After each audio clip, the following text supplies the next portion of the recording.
The Poverty of Philosophy by Karl Marx, translated by Harry Quelch. Introduction. No apology, I imagine, is necessary for the appearance of this translation of Marx's Misère de la Philosophie.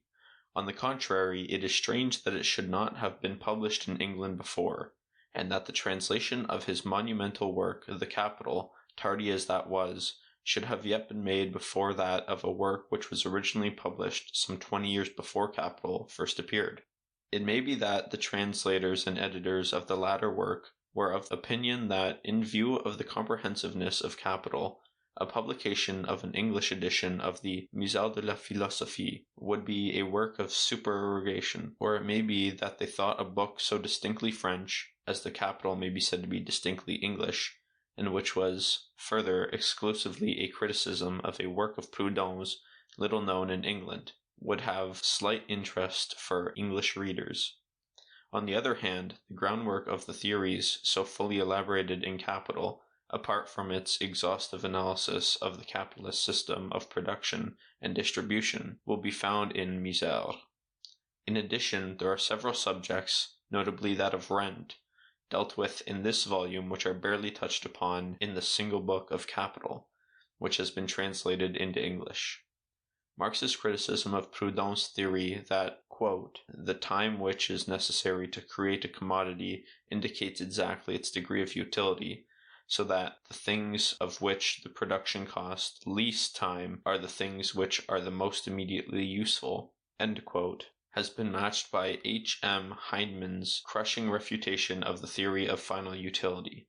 The subject of rent, too, has been fully dealt with by the latter in the same book, quote, The Economics of Socialism, published, as the author says, in the hope of furnishing the rapidly increasing number of students of sociology with a concise and readable statement of the main theories of the scientific school of political economy founded by Karl Marx and Friedrich Engels. End quote. Neither of these facts, however, necessarily detracts from the value of this older work of Marx's. On the question of rent, after reviewing the Ricardian theory and the many objections which present themselves to that theory, Hyndman says, quote, it seems therefore that a wider definition of the rent of land under capitalism is needed than that given by Ricardo, and the following is suggested. Rent of land is that proportion of the total net revenue which is paid to the landlord for the use of plots of land after the average profit on the capital embarked in developing such land has been deducted. On the question of confiscating rent, he says it would not affect the position of the working portion of the community unless the money so obtained were devoted to giving them more amusement, to provide them with better surroundings, and the like. In fact, the attack upon competitive rents is merely a capitalist attack. That class sees a considerable income going off to a set of people who take no part in the direct exploitation of labor, and its representatives are naturally anxious to stop this leakage, as they consider it, and to reduce their own taxation for public purposes by appropriating rent to the service of the state. That is all very well for them. End quote. On this point, Marx says, quote, we can understand such economists as Mill, Shelby-Liez, Hilditch, and others, demanding that rent should be handed over to the state to be used for the remission of taxation. That is only the frank expression of the hate which the industrial capitalists feel for the landed proprietor, who appears to him as a useless encumbrance, a superfluity in the otherwise harmonious whole of the bourgeois production. Rent, says Marx, results from the social relations in which exploitation is carried on. It cannot result from the nature, more or less fixed, more or less durable, of land. Rent proceeds from society and not from the soil. End quote. The criticism of Proudhon's appreciation of gold and silver as the first manifestation of this theory of constituted value should be interesting reading to those admirers of the French anarchists who yet profess their profound detestation of money and its function. So too should his declaration against strikes and combinations of workmen. In this we see once more how extremes meet. This declaration of Proudhon's would not be out of place in the organ of the Liberty and Property Defense League. In this matter of trade union combination, Marx was scarcely accurate in his perception of its development. He clearly did not foresee that the great English trade unions would become fossilized, as it were, and that instead of being a revolutionary force, they would become a reactionary mass opposing the progress of a mere proletarian outside their ranks, as they have done. With the spread of socialist ideas among them, however, their exclusive character is being modified, and they may even yet take that place in the revolutionary working class movement which Marx anticipated they would occupy. Given this change of attitude, the development must inevitably be along the lines he predicted. We are seeing, quote, in face of constantly united capital, the maintenance of the association becoming more important and necessary for them than the maintenance of wages, end quote, and further, that the combinations of capital are forcing the trade unions to that point where association takes a political character. It is scarcely necessary to point out that in this work, written in 1847, some words have a meaning quite other than that which they bear today. Thus, for instance, the words socialists and socialism, where they occur, refer to the utopians who formulated theories of a social system independent of the industrial evolution, and to these theories themselves. In most cases, the numerous quotations have been verified and reproduced in the original. In some instances, however, they are summaries rather than the quotations, and appear as translated. A translation is necessarily an imperfect presentation of the thoughts, ideas, and conclusions of the author. In this work I have endeavored to adhere as closely as possible to the form and letter, as well as to the spirit of the original, and to this the indulgent reader is asked to ascribe such faults of language as would otherwise merit his censure. H. Quelch. Preface. The present work was written in the winter of 1846 to 1847, at a time when Marx had just elucidated the principles of his new historical and economic theory. Footnote: La Misère de la Philosophie, written in French, was published in 1847 in Paris by A. Frank, 69, Rue Richelieu, and in Brussels by C. G. Vogler, 2 Petit Rue de la Madeleine. It was translated into German by E. Bernstein and Karl Kautsky, and published in 1892 by the Social Democratic Party, together with this preface by Engels. Marx's own copy of the work, which, as well as his other books, were given by his two daughters, Laura and Eleanor, to the German Social Democratic Party, to form the basis of a library for the party, bear some corrections from the hand of the author. They have been reproduced in this edition. Note by editor.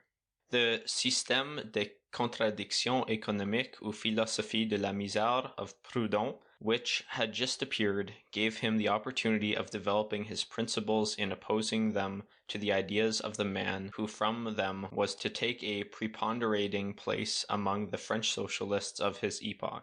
From the moment when both of them at Paris had lengthily discussed economic questions together, often for whole nights at a stretch, their tendency had been to drift further and further apart. Proudhon's book showed that there was already an impassable gulf between them. To keep silence was no longer possible. Marx demonstrates in this reply the irreparable rupture which had taken place. The summary of Marx's judgment of Proudhon is expressed in the article reproduced as an appendix to this work, which first appeared in the Sozialdemokrat of Berlin, numbers 16, 17, and 18. It was the only article Marx ever wrote for that journal. The efforts of Herr von Schweitzer to drag the paper into governmental and feudal waters constrained us to publicly withdraw from it after a few weeks. The present work has for Germany a special importance which Marx did not foresee. How could he have known that in attacking Proudhon, he at the same time struck a blow at the idol of the Strebars, arrivists of today, Rodbertus, whose name even he did not know? This is not the place to deal at length with the relations existing between Marx and Rodbertus. I may soon have the opportunity to do it.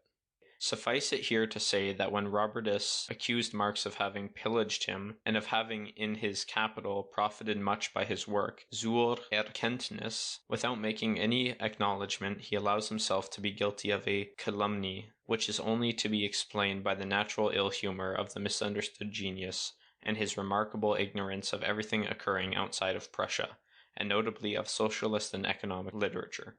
These accusations never, any more than the work we have cited, came under the notice of Marx. Of Rodbertus's work he knew nothing, except the 3 Sociales in bref, social letters, and even these certainly not before 1858 or 1859. There is much more foundation for Rodbertus's claim to have in these letters discovered the constituted value of Proudhon long before Proudhon. But he is wrong in flattering himself with the belief that he was the first to discover it. In any case, the present work criticizes him with Proudhon, and this forces me to dilate somewhat upon his fundamental brochure, Zur Erkenntnis unserer staatswirtschaftlichen Zustand, on the explanation of our economical position. 1842, at least insofar as this work of his, besides the communism of Whiteling, which it also contains, however unconsciously anticipates Proudhon. Insofar as modern socialism, of no matter what tendency otherwise it may be, proceeds from bourgeois political economy, it almost exclusively attaches itself to the theory of value of Ricardo. The 2 propositions which Ricardo in 1817 put at the head of his Principes, first that the value of each commodity is only and solely determined by the quantity of labor exacted by its production, and second, that the product of the totality of social labor is shared between the 3 classes of landlords, rent, capitalists, profit, and laborers' wages. These 2 propositions had already in England afforded material for socialist conclusions.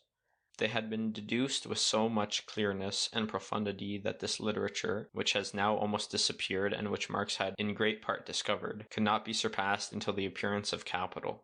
We shall return to this another time. When Rodbertus in 1842 on his side drew certain socialist conclusions from the principles above stated, that was then certainly an important step for a German to take, but it was only a discovery for Germany. Marx shows how little there is of novelty in a similar application of the theory of Ricardo by Proudhon, who suffered from an equal imagination. Quote, "Whoever is, no matter how little, acquainted with the movement of political economy in England cannot but know that nearly all the socialists of that country have at different times proposed the equalitarian, that is to say socialist, application of the Ricardian theory." End quote. We might cite to Mr. Proudhon the Political Economy of Hopkins, 1822, William Thomson, An Inquiry into the Principles of the Distribution of Wealth Most Conducive to Human Happiness, 1827, T.R. Edmonds, Practical Moral and Political Economy, 1828, etc., etc. And we might add pages of etc. We will content ourselves with hearing an English communist Bray in his remarkable work Labor's Wrongs and Labor's Remedy, Leeds, 1839. And these quotations from Bray alone settle, for the most part, the claim to propriety set up by Rodbertus. At the time Marx had not entered the reading room of the British Museum. Beyond the libraries, besides my books and my extracts, which he read during a journey of 6 weeks which we made together in England in the summer of 1845, he had perused only the books which one could procure at Manchester. The literature of which we have spoken was then not as inaccessible as it may be at the present time. If, in spite of that, it was unknown to Rodbertus, that is entirely due to the fact that he was an exclusive Prussian. He is the veritable founder of the specifically Prussian socialism, and he is at last recognized as such. However, even in his beloved Prussia, Rodbertus could not remain in absolute ignorance of the work of others. In 1859 there appeared at Berlin the first book of the Critique de l'économie politique by Marx. There we find, among the objections raised by the Economist against Ricardo, a second objection, page 40, quote, "If the value of exchange of a product is equal to the labor time which it contains, the value in exchange of a day of labor is equal to its product, or, indeed, wages must be equal to the product of the labor. But it is the contrary which is true." End quote. In a note, quote, "This objection raised against Ricardo from the side of the economists has been raised again later by the socialists, the theoretical exactitude of the formula being admitted. The practice is accused of being in contradiction to the theory, and bourgeois society was invented to draw practically the conclusions implied by the theory. Some English socialists have, at least in this sense, turned the formula of the exchange value of Ricardo against political economy." End quote. We are referred in this note to the Misal de la Philosophie of Marx, which was then in all the libraries. It was then sufficiently easy for Rodbertus to convince himself of the real novelty of his discoveries of 1842. Instead of that, he has not ceased to proclaim then and to believe them to be so incomparable that he has never once been able to suppose that Marx all alone could have drawn from Ricardo the same conclusions as Rodbertus himself had done. That was impossible.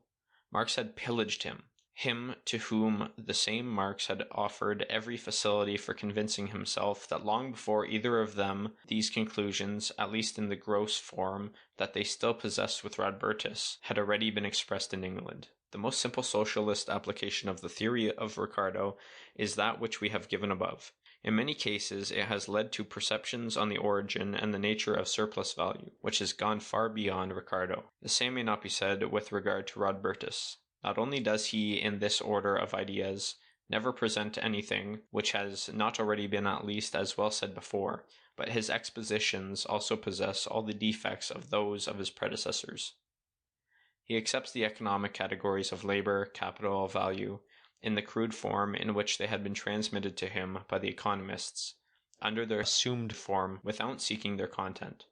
He thus not only closes to himself all means of developing himself more completely, contrary to Marx, who, for the first time, had made something of these propositions so often reproduced during the past 64 years, but he takes the road which leads straight to utopia, as we will show.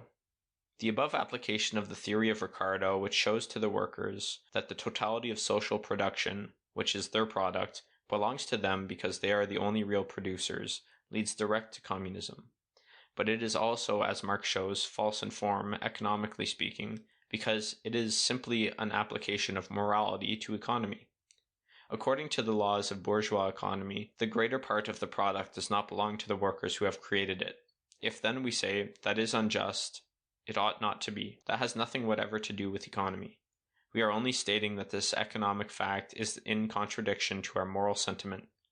That is why Marx has never based upon this his communist conclusions, but rather upon the necessary overthrow, which is developing itself under our eyes every day, of the capitalist system of production. He contents himself with saying that surplus value consists of unpaid labor. It is a fact, pure and simple. But that which may be false in form from the economic point of view may yet be exact from the point of view of universal history. If the moral sentiment of a mass regards an economic fact, as formerly slavery and serfdom, as unjust, that provides that this fact itself is a survival, that other economic facts are established, thanks to which the first has become insupportable, intolerable. Behind the formal economic inexactitude may, therefore, be hidden a very real economic content. It would, however, be out of place here to dwell at length on the importance and the history of surplus value. We can draw other conclusions from Ricardo's theory of value, and that has been done. The value of commodities is determined by the labor exacted by the production.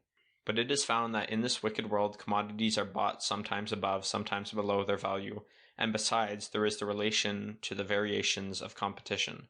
As the rate of profit has a tendency to maintain itself at the same level for all capitalists, the price of commodities tends also to sink to their value of labor, throughout the intermediary of supply and demand. But the rate of profit is calculated upon the total capital employed in an industrial enterprise.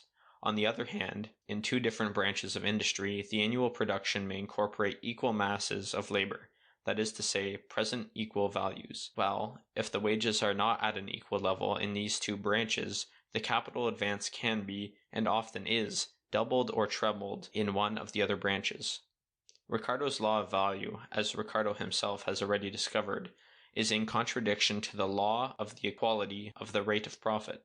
If the products of the two branches are sold at their value, the aggregates of profit cannot be equal. But if the rates of profit are equal, the products of the two branches are not sold at their value everywhere and always. We have then here a contradiction, an antagonism between two economic laws. The practical solution operates, according to Ricardo, Chapter I, Section 4 and 5, regularly in favor of the rate of profit at the expense of the value.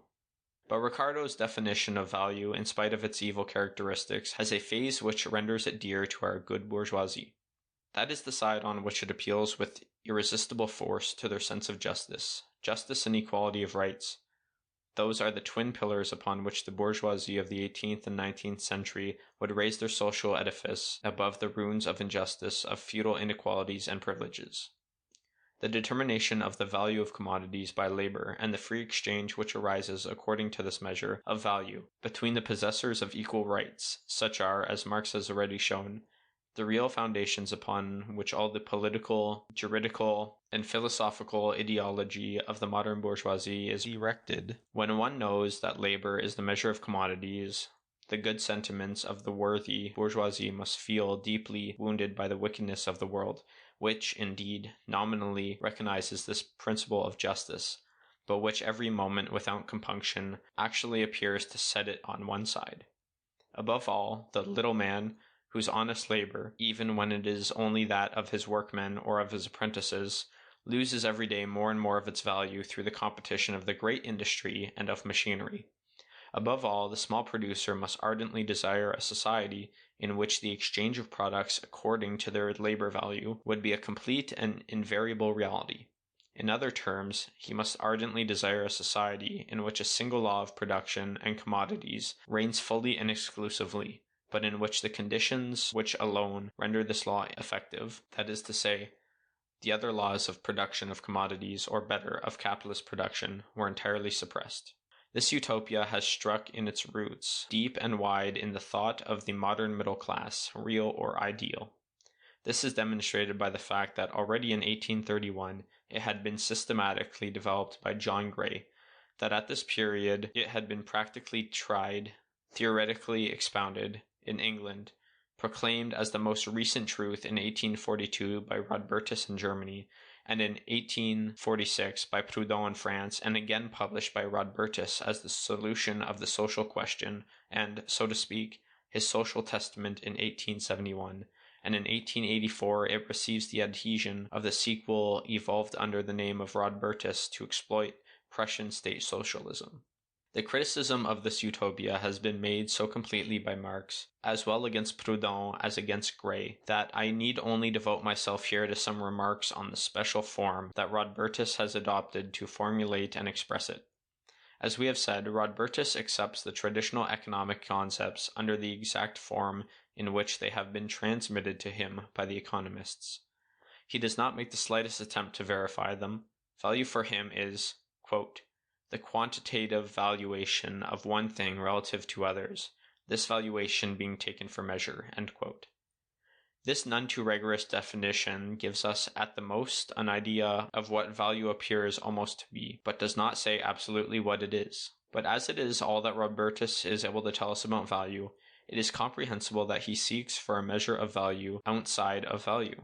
After having at random, and without method, twisted use value and exchange value about under 100 aspects with the power of abstraction so infinitely admired by M. Adolf Wagner, he arrives at this result, that there is no real measure of value, and that it is necessary to be content with a supererogatory measure. Labor may be such measure, but only in the case of an exchange between products and equal quantities of labor. If the case is otherwise in other instances, it is not so unless one has taken means to assure it. Value and labor thus remain without the least real relation to each other, although all the first chapter has been devoted to an endeavor to explain to us how and why the cost of commodities is determined by labor and by nothing but labor. Labor is yet again taken in the form in which one meets it with the economists, and not even that, because although there may be something said as to the difference in intensity of labor, it is very generally represented as something which costs, and that is to say, which is a measure of value, whether it be expended or not, under the normal conditions of society. Whether the producers employ 10 days in the manufacture of products which can be manufactured in 1 day, or if they employ only one, whether they use the best or the worst implements, whether they apply their labor time to the manufacture of articles socially necessary or in the quantity socially required, whether they make articles for which there is no demand at all or articles for which there is more or less demand. Of all that there is no question. Labor is labor. The product of equal labor must be exchanged with the product of equal labor. Rodbertus, who in all other cases is always ready, whether it be relevant or not, to place himself at the national point of view and to consider the relations of isolated producers from the height of the observatory of general society, timidly avoids all that here, simply because from the first line of his book he goes straight to the utopia of the labor note, and that all analysis of labor as the producer of value only strews his route with difficulties. His instinct was here considerably stronger than his power of abstraction that cannot be discovered in Rodbertus. It may be said in passing only by means of the most concrete poverty of ideas. The journey to utopia is quickly made. The dispositions which fix the exchange of commodities according to the value of labor as following an absolute law present no difficulty. All the other utopians of this tendency, from Gray to Proudhon, are at great pains to elaborate social measures. In order to realize this object that they least endeavor to resolve the economic question by economic means due to the action of the owner of commodities who exchanges them. For Rodbertus it is much more simple. As a good Prussian he calls in the state. A decree of the public power establishes the reform. Value is thus then happily constituted, but not the priority of the constitution which is claimed by Rodbertus. On the contrary, Gray, as well as Bray, among many others, have often expressed the same idea. They piously desire measures by which the products will exchange, in spite of all obstacles, always and only at their value in labor. After the state has thus constituted value, at least of a part of the products, as Rodbertus is modest, it issues its labor notes, in effect as advances to the industrial capitalists, which with the workers are paid. The workers then buy the products with the labor notes they have received and thus permit the return of the paper money to its original source. It is necessary to learn from Rodbertus himself how admirably that develops. Quote, "For this second condition we must secure the disposition which exacts that the value attested should be really in circulation by giving only to him who actually delivers a product. A note on which should be marked exactly the quantity of labor necessary for the manufacture of the product. He who delivers a product of 2 days' labor would receive a note marked 2 days. The second condition would be necessarily fulfilled by the strict observance of this regulation in the issue of the notes. According to our hypothesis, the true value of goods coincides with the quantity of labor expended in their manufacture, and this quantity of labor is measured by the division of time expressed. He who delivers a product to which 2 days' labor have been devoted, if he receives a certificate of 2 days' labor, has then secured that there should be assigned or certified to him neither more nor less value than he has in fact delivered. And further, as he only who has really put a product in circulation alone secures such an attestation, it is equally certain that the value inscribed on the note is capable of paying society. Enlarge as much as we will the sphere of the division of labor. If the regulation is properly followed, the sum of the value disposable must be exactly equal to the sum of value certified, and, as the sum of the value certified is exactly the sum assigned, this must necessarily coincide with the value disposable. All the exigencies are satisfied and the liquidation is perfect." End quote. Pages 166, 167.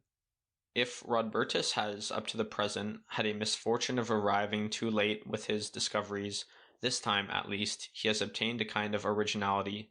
None of his rivals had dared to give him the foolish utopia of the labor note, this form so naively infantile. I might even say, so truly Pomeranian. Because that for each note an object of corresponding value is delivered, as no object of value is delivered except against a corresponding note, necessarily the sum of notes is covered by the sum of the objects of value. The calculation is perfectly equal. It is exact to the second of labor time. And there is not a superior employee in the office of the public debt who, however appalled by his own duties, could in this calculation mark the slightest error. What more could be desired? In modern capitalist society, each industrial capitalist produces on his own account what he likes, how he likes, and as much as he likes. The quantity socially demanded is for him an unknown magnitude, and he does not know the quality of the objects demanded any more than their quantity. That which today cannot be supplied quickly enough may tomorrow be in excess of the demand. Ultimately, demand is satisfied in some fashion, ill or well, and generally production is definitely regulated by the objects demanded. How is the reconciliation of this contradiction effected? by competition. And how does that arrive at this solution? Simply by depreciating below their labor value the commodities which are by reason of their quality or quantity useless or unnecessary in the present state of the demand of society, and in making the producers feel at this explicit fashion that they have manufactured articles absolutely useless or unnecessary, or that they have manufactured a superfluity of otherwise useful articles. From that, two things follow. First, the continual deviation of the price of commodities in relation to the value of commodities is the necessary condition by which alone the value of commodities can exist. It is only by fluctuations of competition and, following that, of the price of commodities, that the law of value realizes itself in the production of commodities, and that the determination of value by the labor time socially necessary becomes a reality. That the form of representation of value, price, has, in general, a quite other aspect than the value which it manifests, is a lot which it shares with the greater part of social relations. The king often bears but slight resemblance to the monarchy which he represents, in a society of producers of exchangeable commodities, to wish to determine value by their labor time, by interdicting competition from establishing this determination of value in the single form by which it can do this, in influencing its price, is to show, at least in this connection, the habitual utopian misunderstanding of economic laws. In the second place, competition, in realizing the law of value of the production of the commodities in a society of producers for exchange, establishes by that means and by assured conditions the single order and the single organization possible for social production. It is only by the depreciation or appreciation of the price of products that the isolated producers of commodities learn to their cost what kind of things society requires, and their quantity it requires of them. But it is precisely this single regulator which the utopianism shared by Rodbertus would suppress. And if we ask what guarantee we have that only the necessary quantity of each commodity would be produced, that we should not be wanting corn and meat while there was an abundance of beet sugar, and we were inundated with a too plentiful supply of potato spirit, that we should not be lacking breeches to cover our nakedness while breeches buttons were multiplied by the million. Rodbertus triumphantly shows us his famous account in which there is set forth an exact certificate for each superfluous pound of sugar, for each cask of spirit not purchased, for each useless breeches button. An account which is just, which satisfies all the conditions, and in which the liquidation is exact. And anyone who does not believe this has only to address himself to M.X., the superior employee of the office of the public debt in Pomerania, who has revised the calculation and has found it just, and who may be regarded as never having been capable of mistake in his accounts. And now let us briefly notice the naivete with which Rodbertus would suppress industrial and commercial crisis by means of his utopia. When the production of commodities has reached the limits of the world market, it is by a cataclysm of this market, by a commercial crisis, that equilibrium is established between the isolated producers, producing each according to his individual calculation, and the market for which they produce, and of the demand of which, both as to quantity and quality, they are ignorant. If competition is to be prevented from making known to the isolated producers the state of the market by the rise or fall of prices, they would be blinded indeed. To direct the production of commodities in such fashion that the producers could not know the state of the market for which they produce, it is to provide for crises in such a fashion as to raise the envy of Dr. Eisenbart for Rodbertus. We can understand now why Rodbertus determined the value of commodities by labor, and further admitted different degrees of intensity of labor. If he had inquired why and how labor created value and, in consequence, determined and measured it, he would have arrived at socially necessary labor, necessary for the isolated product as well in relation to other products of the same kind, as well as in relation to the total quantity socially required. He would have been met with the question, how is the production of isolated producers accommodated to the total social demand? And all his utopia would have become impossible. This time, indeed, he has preferred to abstract, he has made an abstraction of the problem to be solved. At last we come to the point where Rodbertus offers us something new, the point which distinguishes him from all his numerous comrades of the organization of exchange by labor notes. They all claim this method of exchange with the object of destroying the exploitation of wage labor by capital. Each producer must obtain the total labor value of his product. They are unanimous about this, from Gray to Proudhon. Not at all, says Rodbertus, on the contrary. Wage labor and its exploitation will still exist. In the first place, there is no social state possible in which the laborer could receive for his own consumption the total value of his product. The funds produced must support a number of functions economically unproductive but necessary, and they must consequently maintain the people concerned with these functions. That is true only as regards the present division of labor. In regard to a society where productive labor would be obligatory, a society which is certainly possible, the statement falls to the ground. There still remains the necessity for an accumulated social reserve fund, and then the laborers, that is to say all, would remain in possession and in enjoyment of the total product, but each isolated worker would not enjoy the integral product of his own labor. The support of functions economically unproductive by the product of labor has not been neglected by the other labor note utopians, but they leave the workers to impose this obligation upon themselves. Following in this respect the customary democratic method, while Rodbertus, whose whole theory of social reform in 1842 is fashioned according to the Prussian state pattern of that time, refers everything to the judgment of the bureaucracy, which authoritatively determines the share of the worker in the product of his own labor and graciously abandons that part to him. Then, rent and profit must also continue to exist. In fact, the landed proprietors and the industrial capitalists do fulfill certain functions, socially useful or even necessary, although economically unproductive, and receive in exchange a kind of remuneration, rent and profit, which is a conception scarcely new even in 1842.